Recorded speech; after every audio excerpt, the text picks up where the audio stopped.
ശ്ലോകം 6. തദനു സഖലു വ്രീളാലോലോ വിലോല വിലോചനം.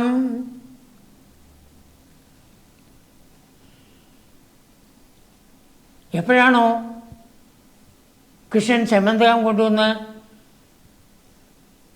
രാജാവിൻ്റെ കയ്യിൽ കൊടുത്ത് സത്രാജിത്തിനെ ഏൽപ്പിച്ചത്, സത്രാജിത്തിന് വല്ലാത്ത നാണമായി എന്നർത്ഥം,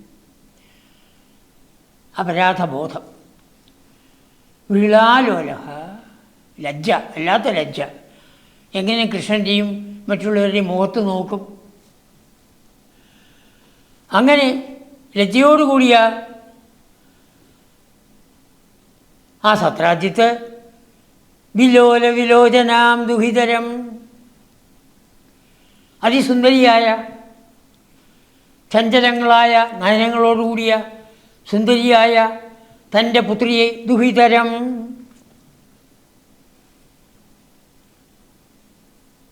എന്താണിപ്പോൾ ഞാൻ ചെയ്യേണ്ടത് എന്ന് ചിന്തിച്ചു. ധീമാൻ, ആൾ ബുദ്ധിമാനാണ്.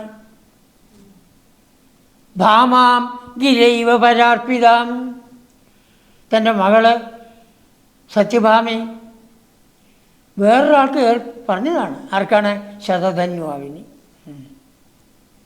ഞാൻ പറഞ്ഞില്ലേ, അക്രൂരൻ, കൃതവർമാവ്, ശതധന്വാവ്, 3 പേരാണ് ആ കുട്ടിയെ ചോദിച്ചിരിക്കുന്നത്. 3 പേരോടും നിനക്കാണെന്ന് പറഞ്ഞിട്ടുണ്ട്. ഗിരൈവ പരാർപ്പിതാം, വാക്കല്ലേ പറഞ്ഞിട്ടുള്ളൂ, നിശ്ചയമൊന്നും ആയിട്ടില്ല, നിശ്ചയതാമ്പൂലം കഴിഞ്ഞിട്ടില്ലല്ലോ. അതിതമണിനാതുഭ്യം, കൃഷ്ണൻ്റെ കൊട്ടാരത്തേക്ക് പോയി, സത്യഭാമയും കൂട്ടി പോയി, രത്നവും കയ്യിലെടുത്തു, രത്നവും കൈ കൊടുത്തു, സത്യഭാമയും കൊടുത്തു. അതിത മണിനാതുഭ്യം, ഹേ ഭഗവൻ, ആ രത്നത്തോടുകൂടി വരമണിയോടുകൂടി നവരമണിയെയും ഇതായി. ഇവിടുത്തെ നവരമണി സത്യഭാമ.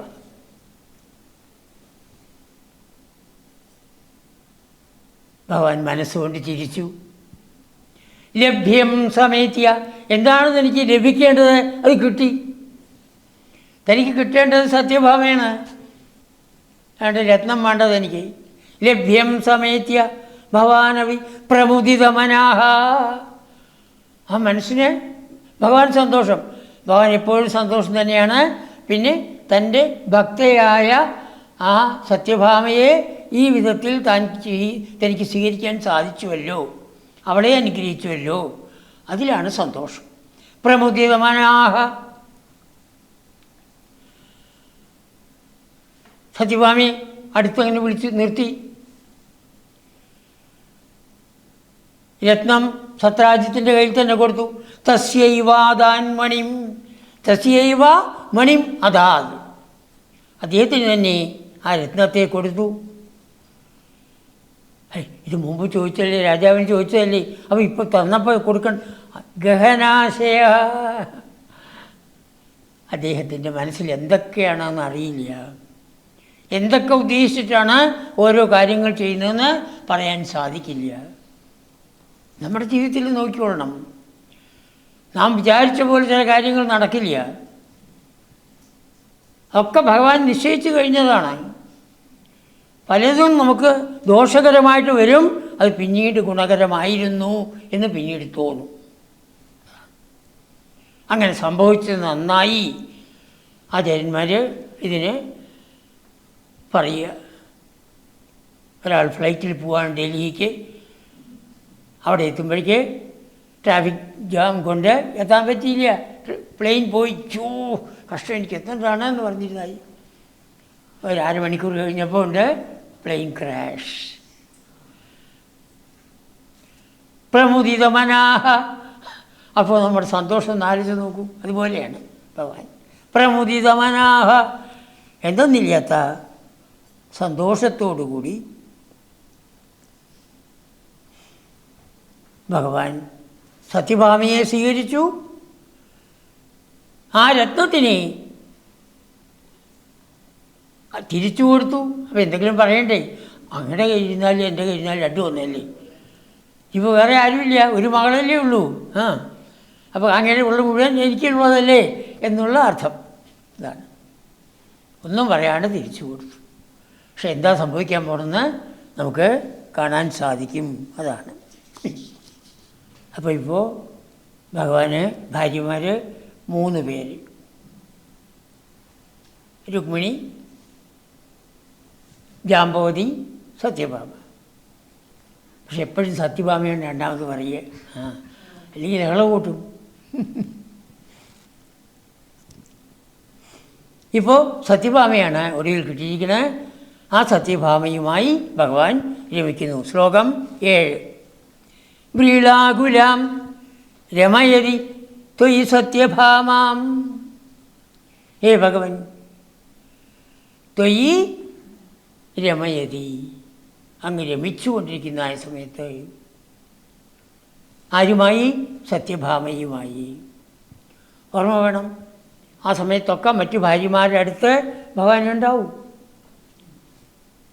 എത്ര രൂപം വേണമെങ്കിലും ഭഗവാൻ എടുക്കാം. എന്തുകൊണ്ട്? സർവവ്യാപിയാണ്. ഏത് സ്ഥലത്തും എപ്പോൾ വേണമെങ്കിൽ ഏത് രൂപത്തിലും അദ്ദേഹത്തിന് വരാൻ സാധിക്കും. അതാണ് 110 കോടി ഗോപികളുമായിട്ട് നടത്തിയതായ ലീല. ആണ്. ഓരോ ജീവാത്മാവിൻ്റെ ഉള്ളിലും ഭഗവാൻ പ്രവേശിച്ച് ആ പരമാനന്ദത്തിനെ കൊടുക്കുന്നു. ഓരോ ജീവാത്മാവിൻ്റെ ഉള്ളിലും 110 കോടി എന്ന് പണ്ഡിറ്റ് ഗോപാലൻ നായർ അദ്ദേഹത്തിൻ്റെ വ്യാഖ്യാനത്തിൽ പറയാൻ കാരണം, അന്ന് ആ സമയത്ത് ലോകത്തിൻ്റെ ജനസംഖ്യ 110 കോടി ആയിരിക്കണം. സകല ജീവന്മാരിലും ഭഗവാൻ പ്രവേശിക്കുന്നു, അവരെ അനുഗ്രഹിക്കുന്നു. ഭഗവാൻ ഇല്ലാത്ത ഒരു ജീവിയും ഇല്ല. മനുഷ്യന്മാരുടെ കാര്യമാണ് നമ്മൾ പറയുന്നത്. ഇതുപോലെ മറ്റുള്ള ജീവികളിലും ആ ഭഗവാൻ ഇരിക്കുന്നു. ഇവിടെ ഇപ്പം സത്യഭാമയെ കിട്ടിയതുകൊണ്ട് ആ സത്യഭാമയുടെ കാര്യം പറയുന്നു. വ്രീളാകുലാം, എന്തൊന്നില്ലാത്ത ലജ്ജയോടുകൂടിയവൾ. ഭഗവാനെ കിട്ടുമോ എന്നുള്ളതായ സംശയം ഉണ്ടായിരുന്നു. ആ ഭഗവാനെ തൻ്റെ അച്ഛൻ തന്നെ കൊണ്ടുവന്ന് തന്നുവല്ലോ എനിക്ക് എന്നുള്ളതായ സന്തോഷം ആ ലജ്ജയോടുകൂടിയുള്ള ആ സത്യഭാമയുമായി അങ്ങനെ രമിച്ചുകൊണ്ട് ഇരിക്കുന്ന കാലത്ത് ഹസ്തിനാപുരത്തിൽ നടക്കുന്ന ഒരു സംഭവം. കൗന്ദേയ ദാഹകഥയാത കുരൂൻ പ്രയാതേ. ഹേ ഭഗവൻ, ആ കുന്തിയുടെ പുത്രന്മാർ ആ അരക്കില്ലത്തിൽപ്പെട്ട് എല്ലാവരും മരിച്ചു എന്നുള്ള വിവരം അറിഞ്ഞു. ധൃതരാഷ്ട്ര എല്ലാ സ്ഥലത്തേക്കും ആ വിവരം അറിയിച്ചു. അപ്പോൾ അവിടെ പോകാതിരിക്കാൻ പറ്റില്ലല്ലോ. അങ്ങനെ അവിടേക്ക് പോവുകയാണ്.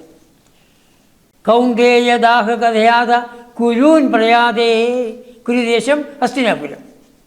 ഹസ്തിനാപുരത്തിലേക്ക് ഭഗവാനും ബലരാമനും സത്യഭാമയും കൂടി പോവുകയാണ്. സത്യഭാമ ആദ്യം പോയില്ല, പിന്നീടാണ് പോകുന്നത്. അതെ, ഭഗവാനും ബലരാമനും കൂടി രണ്ടുപേരും കൂടി പോവാണ്. കൗന്ദേയദാഹകഥയാത കുരുൻ പ്രയാതേ. ഈ വിവരം ദ്വാരകാപുരിയിലുള്ള എല്ലാവരും അറിഞ്ഞു. അക്രൂരനറിഞ്ഞു, കൃതവർമ്മ പറഞ്ഞു, ശതധന്വ പറഞ്ഞു. അക്രൂരനും കൃതവർമാവും ശതധന്വാനെ വിളിച്ചു. എടാ, ഈ സത്യഭാമ നിനക്ക് തരാ പറഞ്ഞു വെച്ചതല്ലേ, ഇപ്പം കൃഷ്ണന് വേണ്ടി കൊടുത്തില്ലേ? ഇപ്പം കൃഷ്ണനും ബലരാമനും ഇവിടെ ഇല്ല. വേണമെങ്കിൽ ആ മണി പോയി എടുത്ത് സത്രാജിനെ കൊന്നോ, വേണമെങ്കിൽ വേറില്ല, ആ മണി കൈക്കലാക്ക്. ഗാന്ധിനേയ കൃതവർമ്മഗിര നിപാത്യ. ഗാന്ധിനേയൻ അക്രൂരൻ, ഗാന്ധിനിയുടെ പുത്രൻ, ശോഭൽക്കൻ്റെയും ഗാന്ധിനിയുടെയും പുത്രൻ അക്രൂരൻ. അതുപോലെയുള്ളൊരു ഭക്തന്മാരെ കാണാൻ പറ്റില്ല. നോക്കുക, ആ മനസ്സ് മാറണം നോക്കുക. അപ്പോൾ വലിയ ഭക്തന്മാർക്ക് പോലും ചിലപ്പോൾ മനം മാറ്റം വരാം. ഗാന്ധിനേയ കൃതവർമ്മ, അവിടുത്തെ സൈന്യാധിപനാണ് കൃതവർമാവ്. അവർ രണ്ടുപേരും സത്യഭാമയെ ആഗ്രഹിച്ച ആളാണ്. പിന്നെ സതന്യാവും ആഗ്രഹിച്ചു. സതന്യാവൻ കൊടുക്കാമെന്ന് പറഞ്ഞു, കൊടുത്തില്ലല്ലോ. ആ സതന്യാവിനെ പ്രേരിപ്പിക്കുകയാണ്. സതന്യാവ് രാത്രിക്ക് പോയി നിപാത്യ അദ്ദേഹത്തെ വീഴ്ത്തി കൊന്നിട്ട്,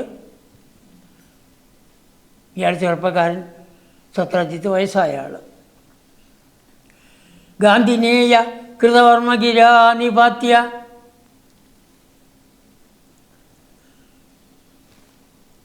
നിപാത്യ സത്രാജിതം, സത്രാജിത്തിനെ കൊന്നു വീഴ്ത്തിയിട്ട് ശരധനുർ മണിമാജഹാര, ഹേ ഗുരുവായൂരപ്പ, ആ ശതന്യാവ് ആ സെമന്തരത്നത്തിനെ കട്ടെടുത്തു, അപഹരിച്ചു, മോഷ്ടിച്ചു. വിഷ്ണു പുരാണത്തിലാണ് ഇത് കുറച്ചുകൂടി വിശദമായിട്ട് പറയുന്നുണ്ട്. രാവിലെ ആയപ്പോൾ വേലക്കാർ വന്നിട്ടുണ്ടാവാം. സത്രാജിത്ത് മരിച്ചു കിടക്കണു. സത്യഭാമയെ അറിയിച്ചു. സത്യഭാമ അവിടുന്ന് പുറപ്പെടുകയാണ്. ഭഗവാൻ ജ്യേഷ്ഠൻ്റെ കൂടെ ഹസ്തിനാപുരത്തിലേക്ക് പോയിരിക്കുകയാണ്. അവിടേക്ക് പുറപ്പെടും.